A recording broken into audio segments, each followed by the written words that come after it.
ಎಲ್ಲರಿಗೂ ನಮಸ್ಕಾರ. ಎಲ್ಲರೂ ಹೇಗಿದ್ದೀರಾ? ಎಲ್ಲರೂ ಆರೋಗ್ಯವಾಗಿದ್ದೀರಾ ಅಂದ್ಕೊಂಡಿದ್ದೀನಿ. ಸ್ನೇಹಿತರೆ, ನಾನು ಏನು ಮಾಡ್ತಾ ಇದ್ದೀನಪ್ಪ ಈಗ ಅಂತಂದರೆ, ಜೋಳದ ಅರಳು ಪಂಚಮಿ ಹಬ್ಬಕ್ಕೆ ಯಾವ ರೀತಿ ರೆಡಿ ಮಾಡ್ಕೋಬೇಕು ಅಂತಂದೇಳಿ ತೋರಿಸ್ತಾ ಇದ್ದೀನಿ. ಇನ್ನೂ ಹಬ್ಬ ದೂರ ಇದೆಯಲ್ಲ ಮೇಡಮ್, ಈಗಲೇ ತೋರಿಸ್ತಾ ಇದ್ದೀರಾ ಅನ್ಕೋಬೋದು. ಬಟ್ ಮತ್ತೆ ನಮಗೆ ಫ್ರೀ ಇದ್ದಾಗಲೇ ನಾನು ತೋರಿಸ್ಬಿಡೋಣ ಅಂದ್ಕೊಂಡಿದ್ದೀನಿ. ಯಾಕಂದರೆ ಮನೆ ಕ್ಲೀನಿಂಗ್ ನಡೀತಾ ಇದೆ, ಅದಕ್ಕೋಸ್ಕರ ನೋಡಿ ಈಗ ಒಂದು ಸ್ವಲ್ಪ ಫ್ರೀ ಮಾಡಿಕೊಂಡೆ. ಕಿಚನ್ ಕೌಂಟರ್ ಯಾವ ರೀತಿ ಆರ್ಗನೈಜೇಷನ್ ಮಾಡ್ಕೊಂಡಿದ್ದೀನಿ ಅಂತಂದೇಳಿ ಶಾರ್ಟ್ ವಿಡಿಯೋದಲ್ಲಿ ಹಾಕಿದ್ದೀನಿ. ದಯವಿಟ್ಟು ಅದನ್ನು ನೋಡಿ ಸಪೋರ್ಟ್ ಮಾಡಿ. ಈಗ ನೋಡಿ, ಒಂದು ಪಾತ್ರೆಗೆ ನಾನು 1 ಗ್ಲಾಸ್ ಆಗೋವಷ್ಟು ನೀರನ್ನ ಕುದಿಲಿಕ್ಕೆ ಇಟ್ಟಿದ್ದೀನಿ. ನೋಡಿ ಸ್ನೇಹಿತರೆ, ನೀರು ಕುದೀತಾ ಇದೆ. ಈಗ ನಾನು 1 ಬೌಲ್ ಆಗೋವಷ್ಟು ಜೋಳ ಹಾಕ್ತಾಯಿದ್ದೀನಿ.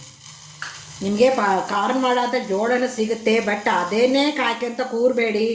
ಮನೆಯಲ್ಲಿ ಯಾವುದಿರುತ್ತೋ, ನೀವೇನು ರೊಟ್ಟಿ ಮಾಡ್ತಿರಲ್ಲ ಅದು ಮಾಡಿದ್ರೂ ನಡೆಯುತ್ತೆ ಸ್ನೇಹಿತರೆ. ದಯವಿಟ್ಟು ಇದನ್ನು 1 ಕುದಿ ಕುದಿಸಿ.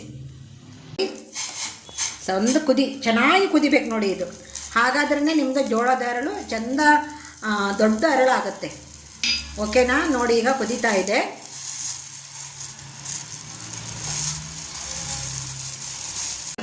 ನಾನು ಸ್ಟವ್ ಆಫ್ ಮಾಡಿ ನೀರನ್ನೆಲ್ಲ ತೆಗೆದು ಒಂದು ಬಟ್ಟೆ ಮೇಲೆ ಒಣಗಾಕ್ಬಿಡ್ತೀನಿ. ನೋಡಿ, ನೆರಳಲ್ಲೇ ಆದರೆ ಅಂದರೆ ಒಂದು 5 ರಿಂದ 6 ತಾಸು ಒಣಗಿಸಿ. ಬಿಸಿಲಲ್ಲಾದರೆ ಬಿಸಿಲಿಲ್ವಲ್ಲ ಈಗ, ಅದಕ್ಕೆ ಒಂದು 5 ರಿಂದ 6 ತಾಸು ನಾನು ನೆರಳಲ್ಲೇ ಒಣಗಾಕ್ಬಿಡ್ತೀನಿ ನೋಡಿ.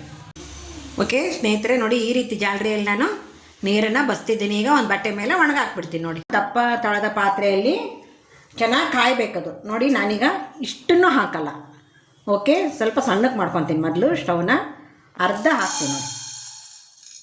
ಅರ್ಧ ಹಾಕಿ ಮೇಲೆ ಒಂದು ಕಾಟನ್ ಟವಲು ಹೀಗೆ ಅನ್ಕೊಂತ ಇರಬೇಕಾಗತ್ತೆ.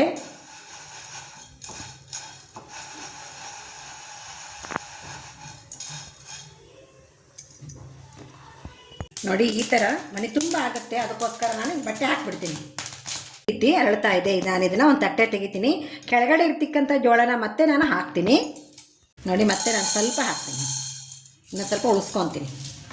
ಅಗಲ ಹಾಕಿದ್ದು ತುಂಬ ಜಾಸ್ತಿ ಆಯ್ತು ಅನ್ನಿಸ್ತು ನನಗೆ, ಅದಕ್ಕೋಸ್ಕರ ಕಡಿಮೆ ಹಾಕ್ತಾಯಿದೆ.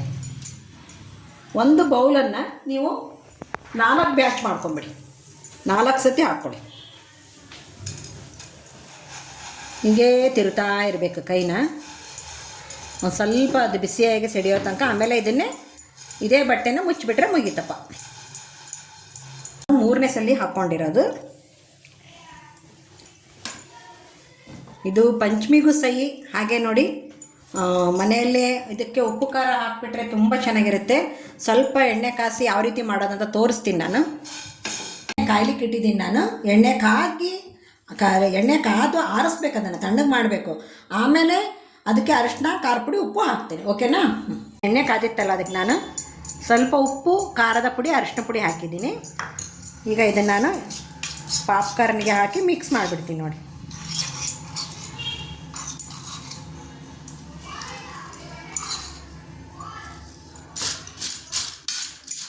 ತುಂಬ ರುಚಿಯಾಗಿರುತ್ತೆ. ಮಕ್ಕಳಿಗೆ ಹೊರಗಡೆಯಿಂದ ತಂದು ಕೊಡೋದಕ್ಕಿಂತ ಮನೆಯಲ್ಲಿಯೇ ಮಾಡಿ ಕೊಡೋದ್ರಿಂದ ಅದು ಚಟಪಟ ಅನ್ನೋ ಸೌಂಡ್ಗೆ ಮಕ್ಕಳು ಎಷ್ಟೊಂದು ಸಂತೋಷ ಪಡ್ತಾರೆ.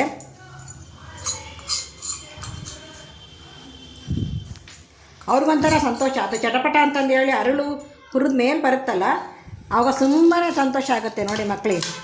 ನೋಡಿ, ಈಗ ನಾನು ಕಲಿಸ್ತಾ ಇದ್ದೀನಿ. ಇದು ಒಂಥರ ಎಷ್ಟು ರುಚಿ ಆಗುತ್ತೆ.